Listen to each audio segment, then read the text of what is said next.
Good evening and welcome to the Business Day. I'm Andrea Chisholm.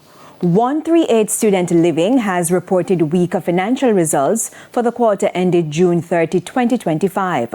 Revenues and profits were hit by reduced income from its agreement with the University of the West Indies. Quarterly revenues fell 26% to $277.9 million, down from $376.5 million in the same period last year. The decline was mainly attributed to lower earnings tied to claims for the Irving Hall operations under the concession agreement, which is currently being renegotiated. Operating profit dropped sharply to $105.5 million, a 47% decline compared with $198.3 million in the previous year. The Bank of Jamaica intervened in the foreign exchange market with $30 million today in order to help contain the slide of the value of the Jamaican dollar and its negative impact on prices, inflation, and total spending.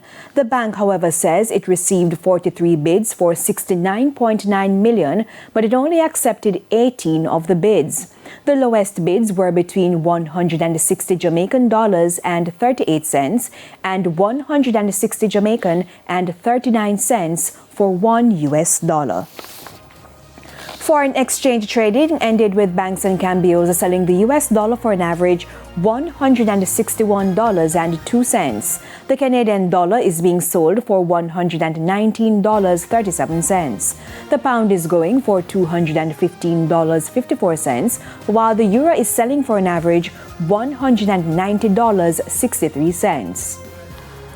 To the stock market now, the JSE index advanced by 663 points today, while the junior market index advanced by 29 points. The winners include Consolidated Bakeries, Image Plus Consultants, Paramount Trading, Blue Power Group, and Sagicor Select Funds Manufacturing and Distribution. The losers include Mayberry Jamaican Equities, 138 Student Living Jamaica, AMG Packaging and Paper Company, Epley Carbon Property Fund, and Lasco Financial Services. 22 stocks traded firm.